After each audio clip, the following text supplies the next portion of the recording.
Hello,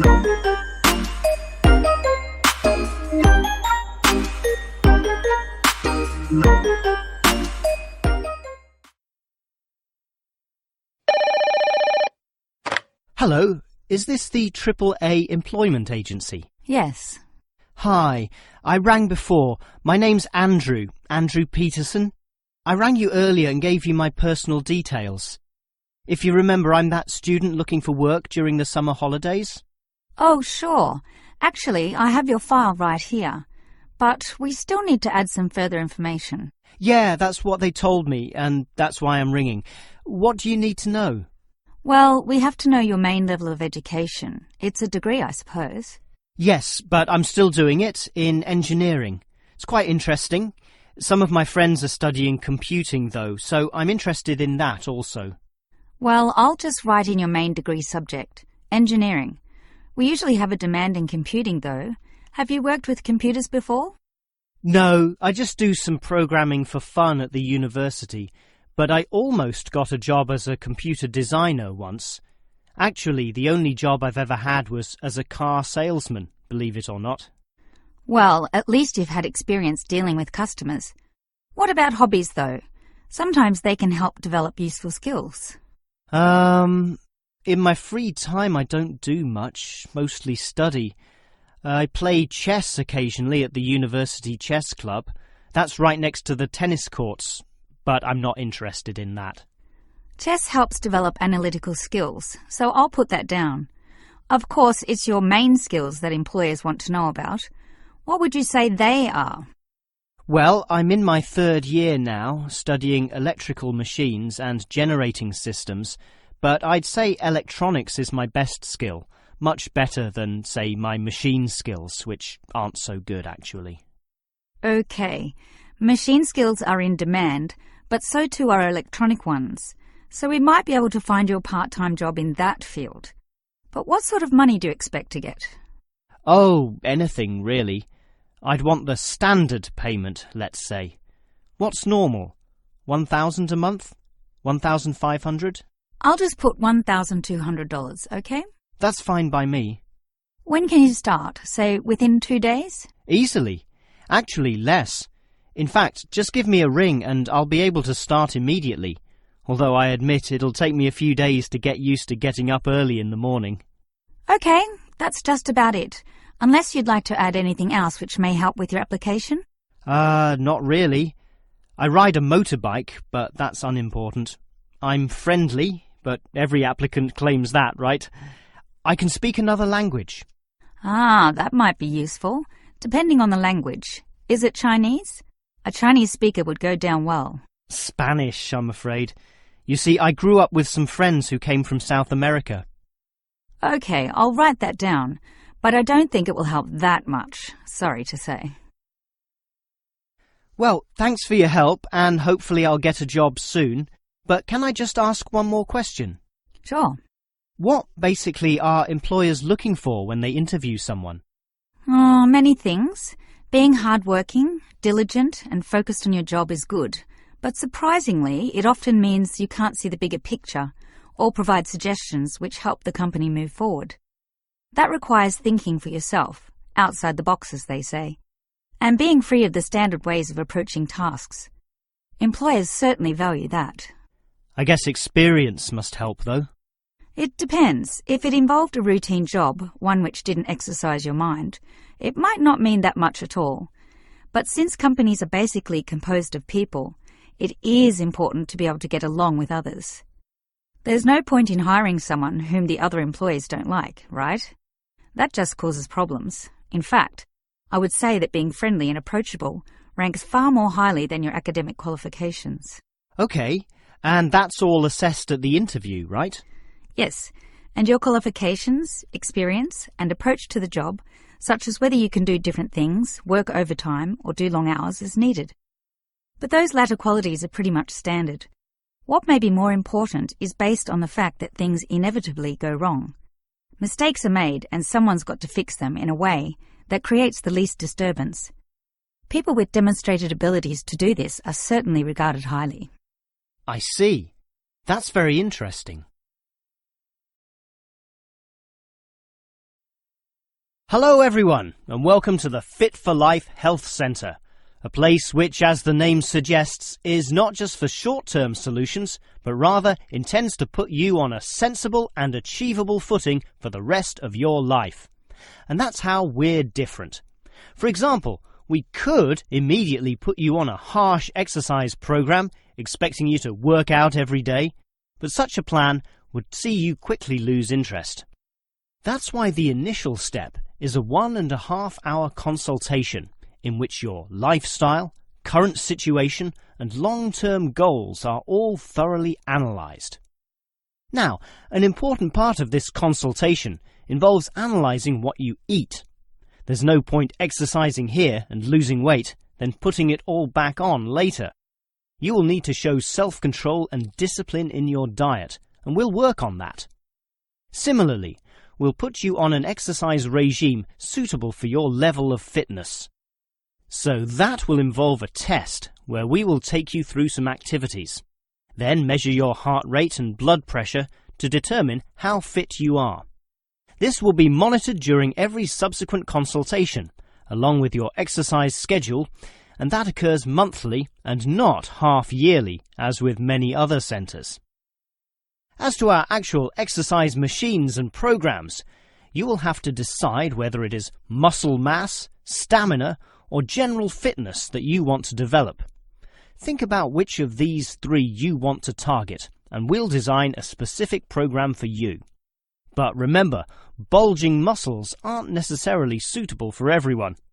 Sometimes it's better to think in terms of two simple concepts: muscle definition and stamina, or, if you are female, being fit and healthy, in both mind and body.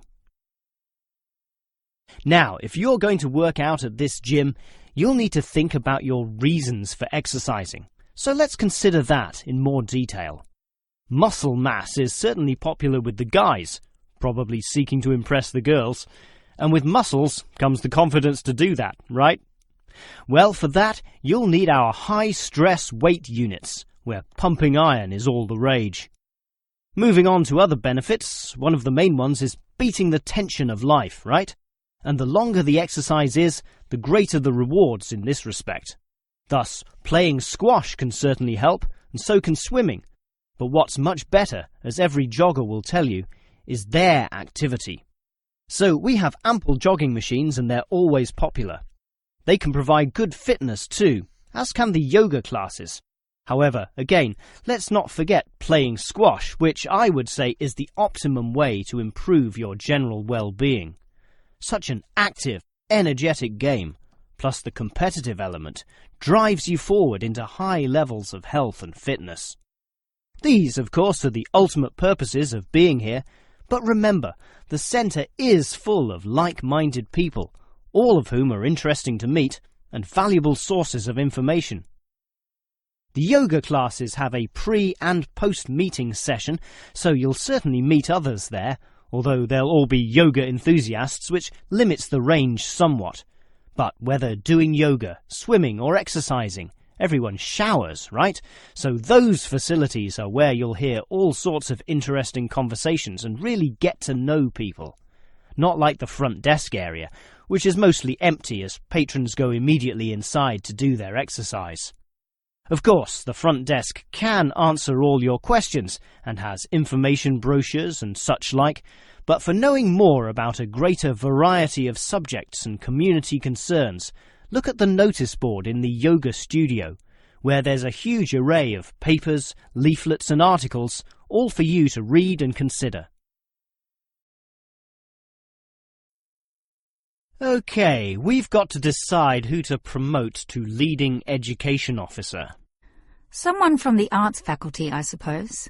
Well, it can be from any faculty, since the position requires more general skills. Handling personnel, settling disputes and motivating them to focus on the task. It was the last position which involved computer knowledge, not this one. Surely computer knowledge would help. So too would knowledge in the arts. Sure, it would help, but the key criterion is being able to direct the staff appropriately. So it doesn't matter then from which faculty we select our candidates? Not really. but I've already looked at those from computing and rejected them all. Why? They're all too new, lacking in sufficient experience, whereas these ones from the business faculty are long-timers, so we'll take someone from there. I suppose you're right. The arts faculty doesn't present much in the way of suitable candidates either. But we'll still have to train the person, teach the ropes, as they say, and he or she will have to expect to do overtime as needed. Of course, it can get so busy that if we were open on the weekend, they'd have to work then as well. Just as well we're a Monday to Friday university, right? Right. But are you sure these people will actually want the job? The salary isn't such an improvement on their current ones. I know, but there are benefits. You get overtime rates, a nice place to put your car, as well as additional petrol money if you drive for company purposes, which they'll probably be required to do. But those benefits are quite limited, especially given all the work and responsibility involved. People often don't like that. They prefer the creative freedom of less senior teaching positions. Yeah, I know. But these candidates should realise that if they do this job well, there'll be more promotions down the line. You know how everyone likes having their own office, right? Sure. Well, that would come after a few years, if they're prepared to work hard and grow with the university. Yes, that should attract these people. Well, that's enough talk about the job. What about the actual candidates? How many do we have? I've narrowed it down to 4. Just using their first names, that's Stephen, Abdul, Lek and Oscar. As you said, there's quite a bit of experience between them, about 34 years in all. What's the exact breakdown of figures? Abdul and Stephen both have 7 years. Lek has 1 more, and Oscar is the most experienced at 12. But who's the most qualified? Stephen and Abdul have an MBA. Oh, sorry, Abdul's got something called a MBP, some foreign thing which translates as Master of Business Practice. I'm not sure what that is, but does he do the job well? Very well, apparently. Better than Lek and Oscar, who hold a degree and some certificates respectively. But we have to think about any drawbacks. You know, possible issues with any of them. I asked the respective deans for feedback, and I found out that Stephen, the younger one, drinks a bit. So he has a problem with alcohol? No, he never drinks to excess, but at the bar he's often expressed his intention of moving on, of teaching abroad. Ah, he's not stable. Not stable at all, apparently.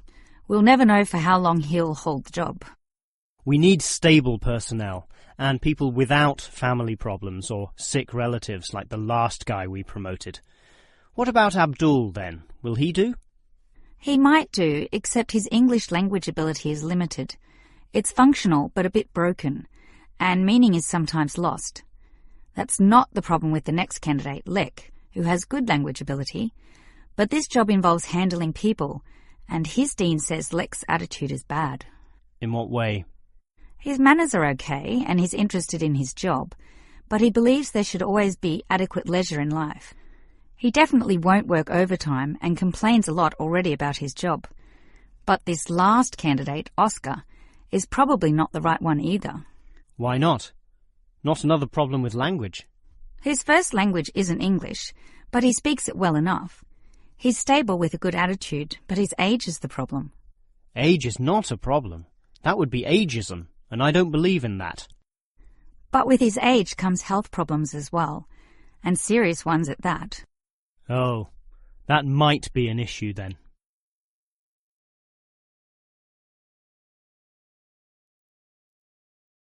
If there is one natural feature which has long fascinated man, it is caves, those natural underground spaces into which people can enter. No known cave in the world can exist without it being extensively explored. Whether it be in remote areas, such as the Clearwater Cave in Borneo, or immensely long and difficult, such as Mammoth Cave in America. Or perhaps the most challenging, those caves below the water table, full with water, in which case the exploration is known as cave diving. Whatever the case, if the caves are known, as complex and difficult as they usually are, they will be explored. The formal name for the study of caves is speleology, and involves many disciplines such as chemistry, geology, biology, and cartography, or the science of making accurate maps, since the largest caves can be hundreds of kilometers long and highly complicated. If the exploration is just for fun, the activity is known as caving. But with the difficulties and dangers involved, the average caver is often involved with one of these speleological sciences. As for the number of caves in the world, research suggests that only a fraction have been found and documented, mostly in the areas in which caving has long been a popular activity, such as in America, France, or Australia. China, for example, has huge areas of limestone bedrock, prime material for cave formation, and logically must contain among the largest number of caves in the world. Yet only few are documented due to the lack of interest in caving there. Thus, as exploration continues, new caves will be discovered, and it is likely that the numbers could radically change in the future. With caves being such mysterious and intriguing places, the obvious question concerns how they form. The most common cause is the effect of slightly acidic water in a process called dissolution. Here, water seeps into the ground and down through rock masses. If this rock is soluble, the water dissolves some of it, and over time, the passage expands to become a cave or cave system. The largest and most common of these involves limestone, although other materials are possible, including gypsum, marble, and even salt. Now, if the cave is formed at the same time as the rock, it is called a primary cave, and the most common of these are lava tubes.